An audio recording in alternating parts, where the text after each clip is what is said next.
Right on. That's a lot of Right. That's sort of like you go here so that you can be put down. Put down. That's They can put you down. That's exactly right. And I'm like, whoa. Okay, it looks like we need to cover that in this session. Yeah.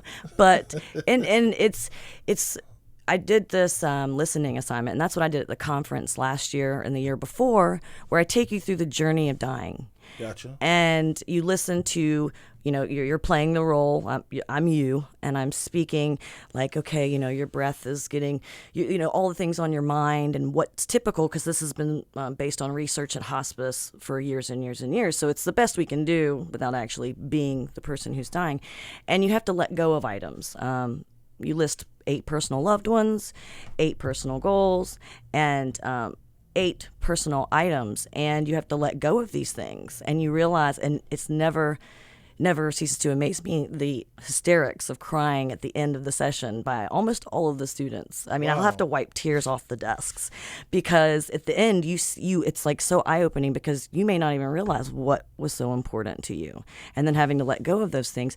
So I tell them, when I watched my father die, I was 18 years old, and I was, he was on the hospice bed, and I was screaming at him, "Dad, don't go. I love you. Stay, stay." And the nurse was crying. And I learned that was probably the worst way to kind of go out, is your kid yelling, "Don't go. Don't go, don't go." In fact, it's the opposite. "Dad, it's okay. We're going to be okay." Giving them the soothing idea, even if it's not true, even if you're going to be devastated, and how are you ever going to go on? But to think that, that I was... Every time I do that assignment, I told my students, I'm preventing you from ever having the guilt that I have today. Oh, gotcha. So you will, and if you haven't already, you will see someone pass, and now they can hear better than they can see. They like to hear the conversations going on in the room. Make sure you do let them know who you are by saying your name, like all these little things that you aren't even thinking about. But now, if they find themselves in that situation, they will remember that assignment, because not only did they cry, but they learned so much, and hopefully, it'll kick in, and they will help that person have the last few, moments of their life, as well as feel like they did the best that they could in caring for them. Wow. All right, we're really gonna jump into this. I'm gonna take a break right quick, and we take care of some housekeeping real quick, and we'll come back so we can finish up the other half, and we won't have to stop again, because we're almost at the half. We got a few minutes, but we'll do it now so we can jump into this. You're listening to Your Mind Matters on WRUULP, Savannah, Georgia, 107.5 FM, WRUU.org. We're on Savannah Soundings, community radio with global soul. And we're going to take care of some housekeeping so that I can move that and turn this on and make certain this is playing. So I'm going to do it, make certain. I'm going to keep talking until I get, all right, we got everything on. Sometimes I turn it on and it's not on. So I want to make certain it's on. So I'm just letting you got to do what you got to do, all right, so let's see if we can't play this right quick. The Live Oak Public Library System offers local residents access to hundreds of thousands of movies, television programs, albums, audiobooks, ebooks, and digital comic books for free on your streaming television and mobile devices through the Hoopla app. Supported devices include Roku, Fire, Apple TV, iPhone, and Android, among others. The selection is vast. All you'll need is your library card. Find the Hoopla app on your device and more information at liveoakpl.org. Thank you to everyone who made a financial contribution during this year's on-air membership campaign for WRUU. Because of your generosity, we're able to continue bringing you the music and talk programs you've come to expect. We're now delivering your thank you gifts. Expect them soon. And we're back on the air with our regular programming, the best in Savannah. That's what we're all about. If you somehow missed the campaign, you can donate anytime at WRUU.org. Donations keep us going. All of us here at the station greatly appreciate what you, the community, does to make Community Radio 107.5 possible. Here's to another great year of radio. All right, so we took care of the housekeeping, and we're in good shape now, so we can jump back into our topic. We were talking about social gerontology, and we transitioned over it, which was beautiful. I mean, because we, good wrap up of what we, did at the conference. But we're getting into the meat and potatoes of grief, and that's why I wanted you on the show. We've been planning this for a while because you're an expert in this, right? And so I'm not. And one of the things I've always said, one of the things that I've always had the most difficulty in dealing with is having the words for people when they've lost someone. Oh yeah, I mean that's right away. Students want to know what do you say? I mean that's like one of the first things they ask, and I'm like, you will learn by the end of this class what to say. Well, let's walk. So see, we can walk through. You started talking and before we went to break about the different aspects of transitioning, right? And so, and it's a broad. This is a broad topic. Death and dying and loss and grief from the standpoint of the person who is transitioning. Okay. Right. Those are some really salient points, things that I didn't know. Things like being aware of your loved one or someone you're watching transition and the pain they're going through and how touch affects that. Mm-hmm. Because our first response is to put our hands on people in many cases, to comfort them. But that may not be, and you may not be able to know that. So being mindful of that, because a person may not be able to respond to that. And also this concept, the idea that when people are obtunded or when you may think they're not aware, but the hearing is one of the last things to go. Mm-hmm. So people can hear what the things are going on in the room, and that is beneficial to them to know that people are around them. Oh wow, yeah. Which seems, if it was on a test and it said, do people want people around them when they're passing away or not, it would make sense. You would go, yeah, that makes sense. I want people around me. Right. But a lot of people think to themselves that it's a private thing. Mm-hmm. I don't want people to see. Right. And it may have been as they were going through some of the treatment for different illnesses, I don't want people to see me this way because of pride and vanity. But then when they get to a certain stage, most people want people around them. Mm-hmm. There's this need we have. Well, and working at hospice and anybody who has experienced it, the most amazing things is we've seen people hold on that we thought any minute now, and they've held on for a week because they're waiting on their nephew or somebody to get there, and they will pass as soon as that entire family gets in the room. We've also seen people who they apparently they don't want their family to see them die. So when everybody finally gets together and they're like, okay, well, we're gonna all go to Carrie Hilliard's, across, and that's when the person passes. And it's like we don't think we have that much control over our death, but the mind is extremely powerful. And when it's wanting to hold on, it can hold on through a body deteriorating, or if it wants to let go, it also. It's amazing to see the mentality of people. I've seen people skipping into hospice. And then as soon as they kind of come to the realization that this is the last stop, all of a sudden everything physically starts to break down. Yeah. And when you've been in medicine, you've dealt with people like I have for so many years, you can't help but be in that position, even as a psychiatrist. And I told my mother years ago, because she watched a number from my grandmother, she was one of the last. She was one of 9. She was one of the last ones to pass, and so she was there in many cases when her brother passed away, and all her brothers. And I finally told her, I said, it's not good to watch too many of your loved ones. I was seeing the effect it was having on them. Mm-hmm. But when you watch this process go on, you've been in healthcare, you see this and you think to yourself that this is an isolated incident. It's almost like a miracle. Mm-hmm. And I've watched people that we've written off. I had a lady once who a fever we couldn't break, an infection we couldn't fix. She was like in her 80s. She had daughters. She had 3 daughters. The daughters had not spoken to each other in years. One of the daughters was an administrator at the hospital I worked, so it was a big thing. Right? Yeah. And the woman was like, we were like, if you want to see her alive, she was obtunded, she was not coherent at this point, better come. We were starting to give her morphine for pain. And the daughters came. I came in the next morning thinking, every morning I came in, I was thinking, okay, she's passed away overnight. She was sitting up in bed. Yeah. These 3 women reconnected at her bedside. Mm-hmm. I thought to myself, this is This is a miracle. That evening, She passed. She passed away. That is what we see a lot. And as a sociologist, I honestly think it's that energy that people, human beings, loved ones bring together, because we see that a lot, where they all of a sudden they get the spurt. And as a hospice worker, they usually tell them, now this doesn't mean that they're about to walk out of here. They're not, we see this kind of calming, because, people get very hopeful when they see it, because it's amazing. All of a sudden they stand up. They haven't stood up in 2 weeks. And then that night they pass. And I think it has a lot to do with just that energy that's in the room. It can make you fly, It's very powerful.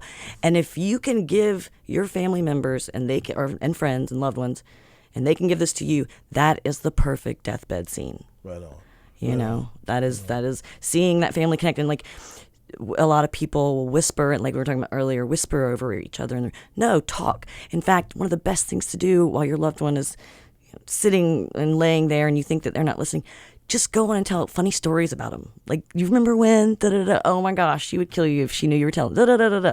And I mean, you can almost, the heartbeat starts to, they calm. It's very calming. Right. And, that to me would be the perfect deathbed scene right there. It's just your loved ones talking about you and getting along.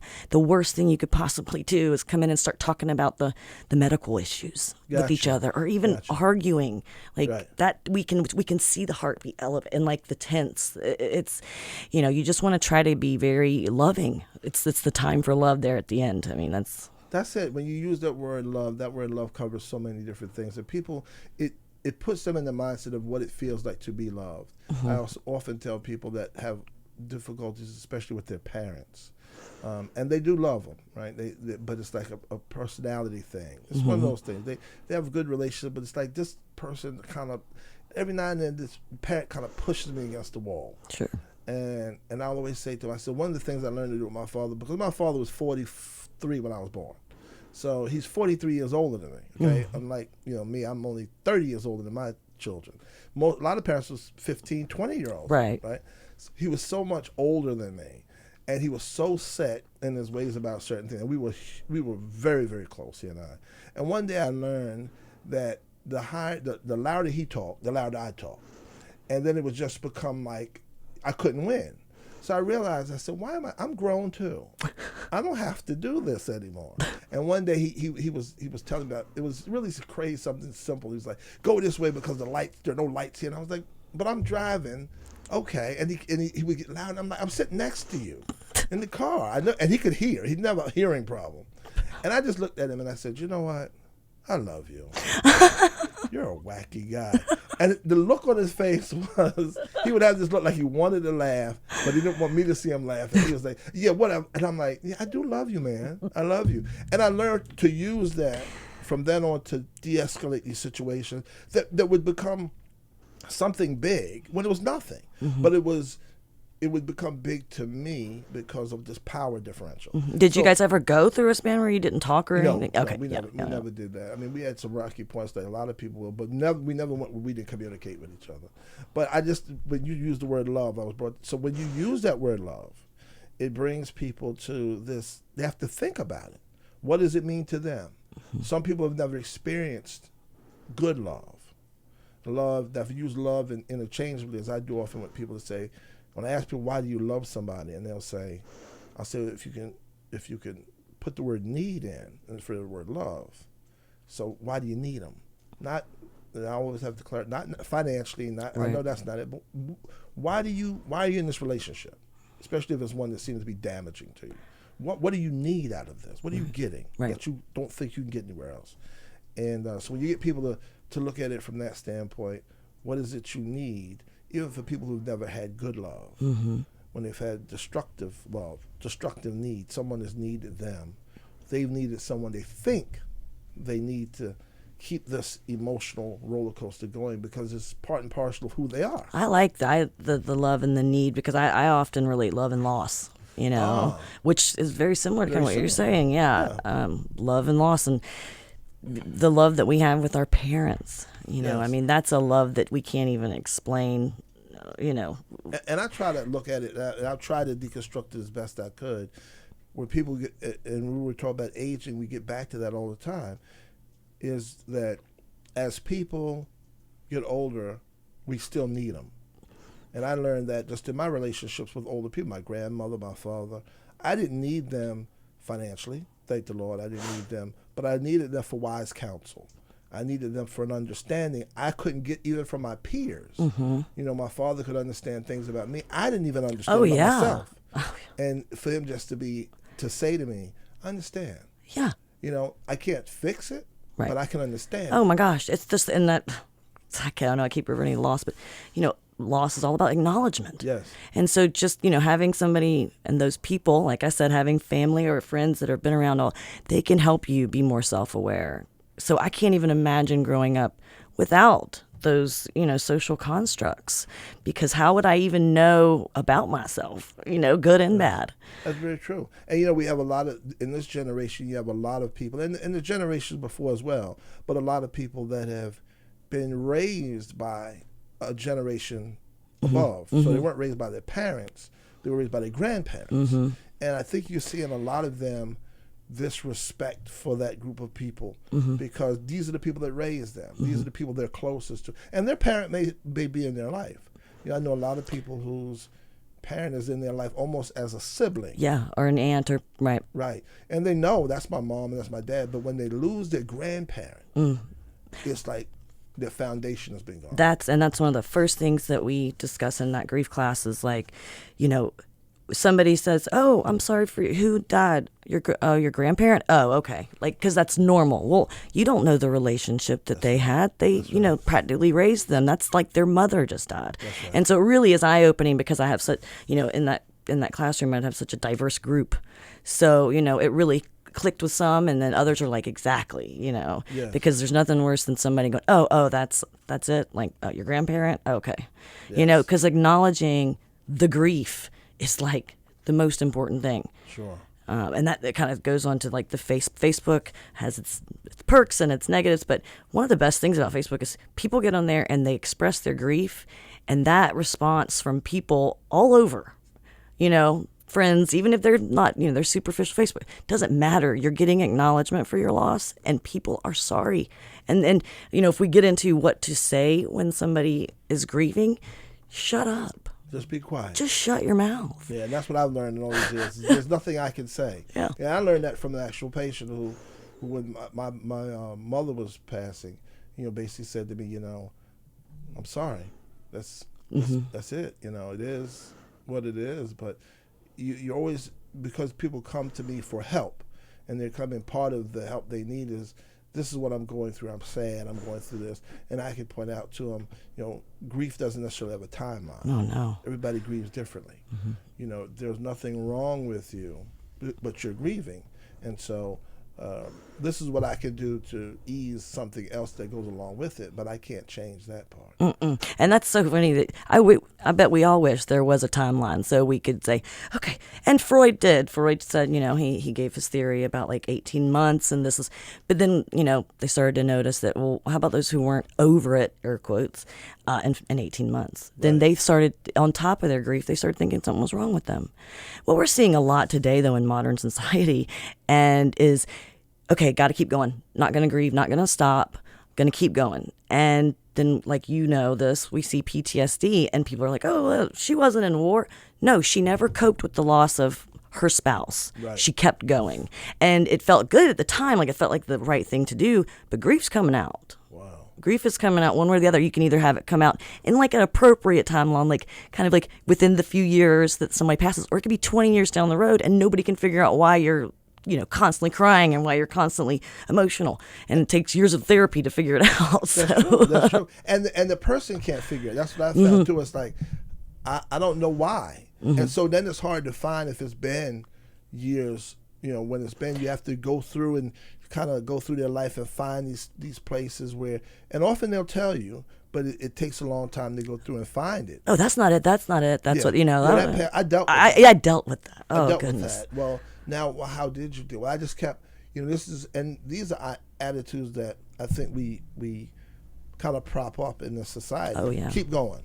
Don't stop. And as you were talking about, for example, when you lose certain people, we make these assumptions that, okay, that person lived a long life. It was time for them to go. You're making an assumption based upon how you may see your own grandparents. Right. Right. Your grandparents may have lived to be 80, 70 years old. You may have had a okay relationship, not, Right. but that person wasn't the singular person in your life. That's right. And being aware of that, I think, is important.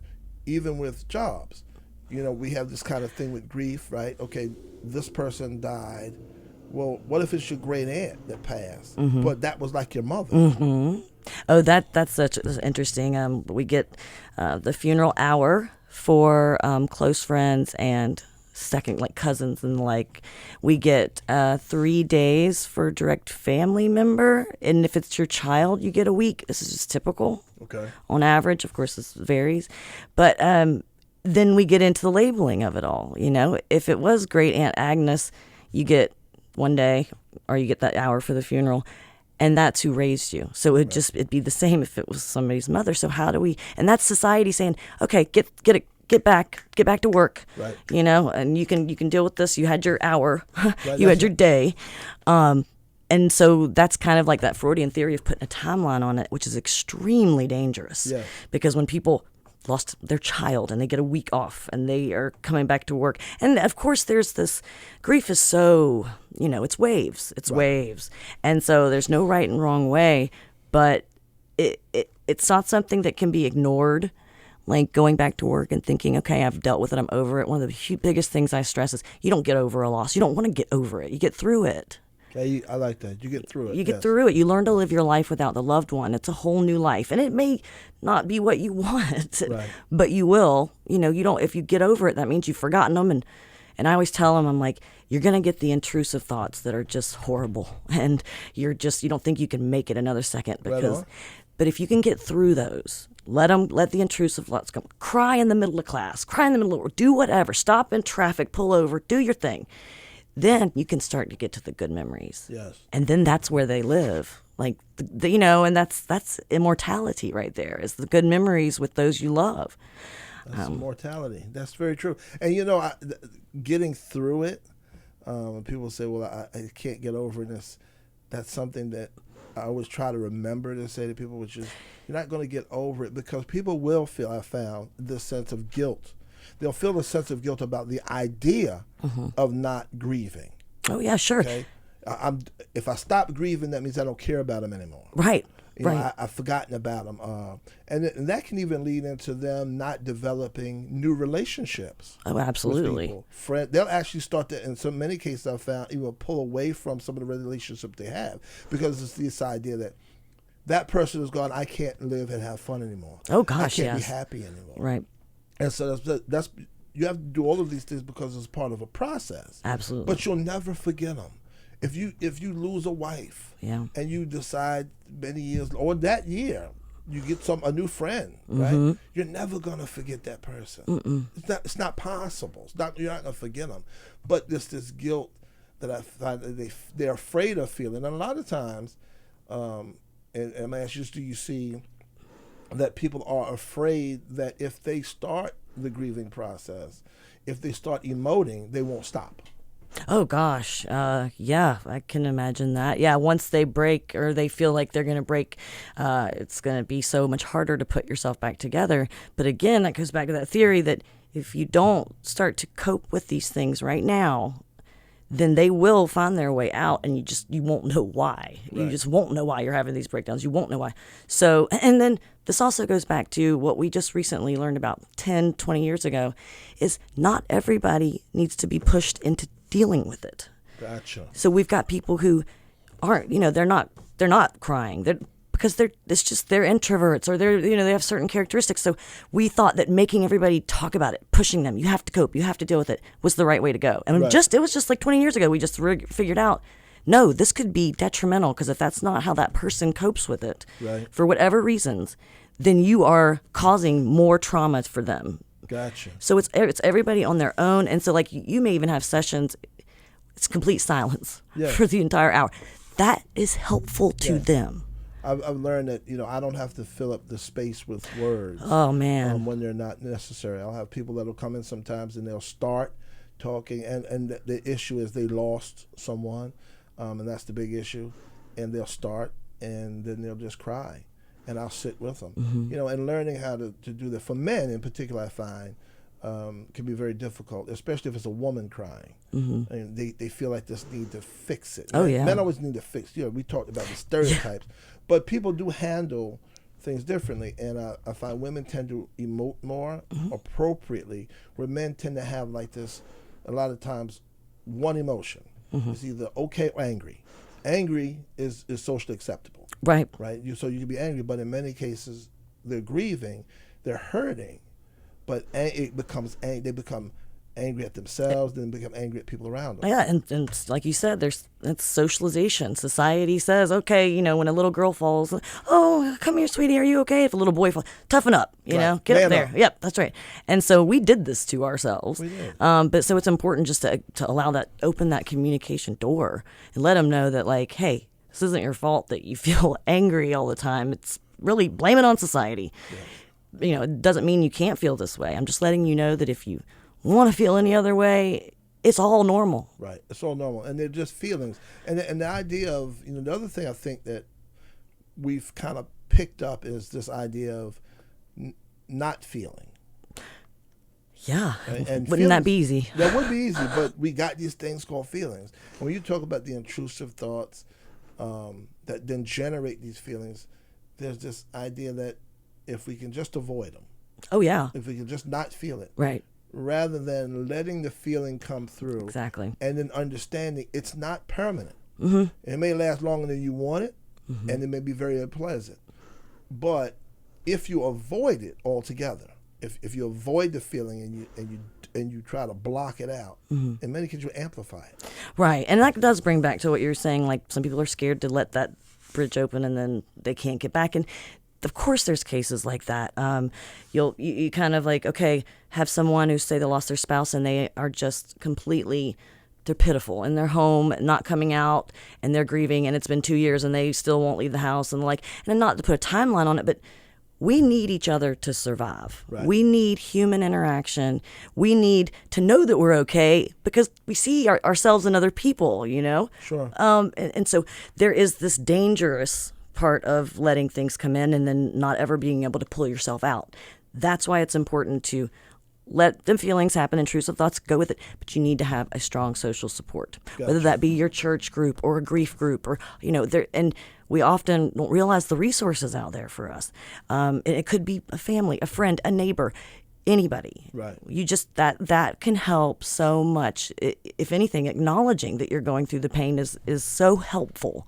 Yes. And that again kind of goes back to that Facebook thing where, just people just liking it or sadding facing it or whatever. And for those people, and that's, we've talked on the show before, for those that listen regularly, we've talked about social media and some of the ill effects. Right.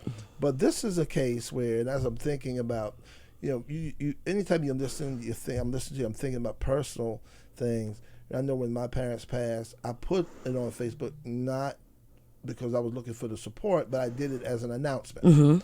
But you do realize all of these people that you don't think are actually there. And many of them were strangers. They were friends of mine on Facebook, but they're Facebook friends because I'm part of their friends because we belong to different organizations. Right. I don't know them personally. I've never met them before. But just hearing people share their story and say, hey, this is how I got through it. Yeah. Hey, this is what happened to me. Hey, you'll be okay. And it was like, wow, you're not alone. And I think that's mainly, yeah. That's what it boils down to. People need to understand that they're not alone. You're not alone. And it's hard sometimes because, especially we'll go back to age now, especially the older you get, you can find yourself, drawing away from groups.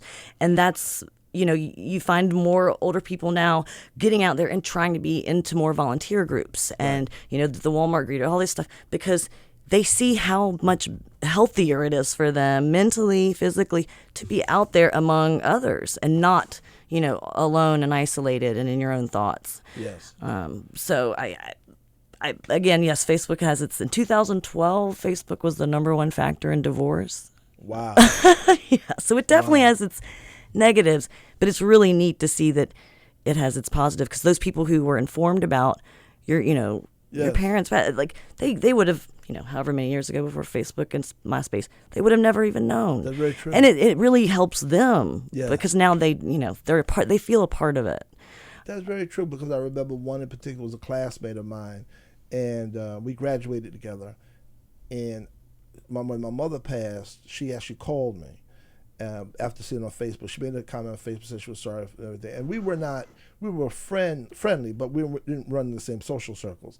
And she called me to tell me of how much she admired my mother, because my mother took care of her when she was in the hospital.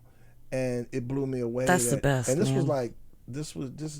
she had taken care of like 20 years earlier, right, when she was in high school. And it blew me away that she was like this. She had this memory of my mother that I found so, it was so comforting to me. Comforting. Of course, the people that were close to her, I knew that. But when you hear somebody that's almost like a stranger say, hey, your mom really looked out for me. She was really there for me. It really hit me hard. And it was like, wow. Your loved ones make an impression in life on you.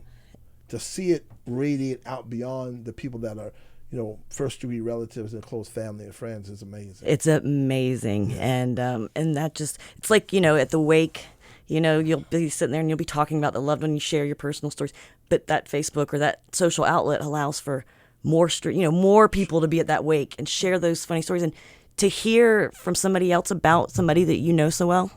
And to hear, like you said, that impact or just what they did. I mean, the feeling is overwhelming. Like when my father passed, and I still do it almost every year, post something on June 6th, because that was when he passed.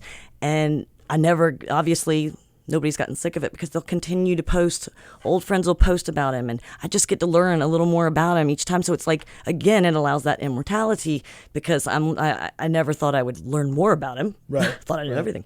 But, people will come out of the woodworks and, I knew your dad and we did this, and it's just like, wow, thank you, That it means a lot. Mm-hmm. It means a lot. Wow. Well, we're gonna shut it down. We could go. Yeah, we have was to great. come back. When you want to come back and talk with us again? What you doing next Saturday? Sounds good. Okay. Sounds good. Next, we'll keep it going. I love it. Sounds good. We'll keep it going. We'll do this again next Saturday. We'll finish up. We'll continue to talk about grief and loss and sociology and people and wherever it goes. Yeah. Right? Yeah. Wherever it goes. Once again, I want to thank you for showing. Thank she you. was early. She was here, found the place, had a parking space. So that's amazing, because a lot of times I have to get here and then find people a spot because of the way the place is located. So, you can't beat that. Yeah, this is awesome. Thank you. This is a great platform. Thank you. We got, I believe we've got another show coming on after us. I believe we have, we got When the Moon Sings. So I don't know if that's a show. Anyway, we're gonna check out now, and you've been listening to Your Mind Matters on WRUULP, Savannah, Georgia, 107.5 FM, WRUU.org. We are Savannah Soundings, community radio with Global Soul, and we want to thank you for listening today. And remember, your mind does matter. God bless.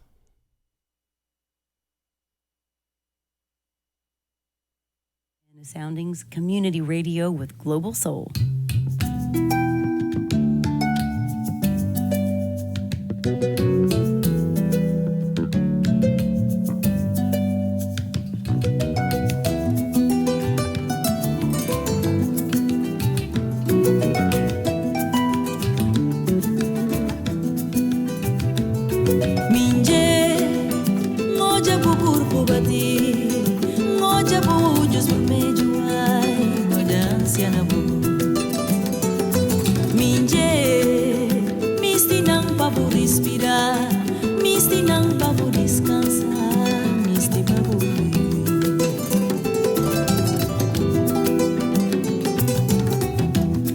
Ensina notis de turbada, ensina notis mamedunho, misti ojau, una luta, macudito tem que lutar, sem vingança, una venci.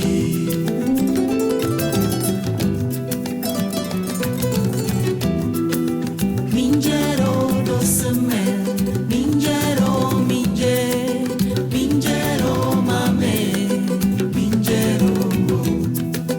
Mingero doce mel, mingero minge, mingero mame, mingero. Sol na lumia budias,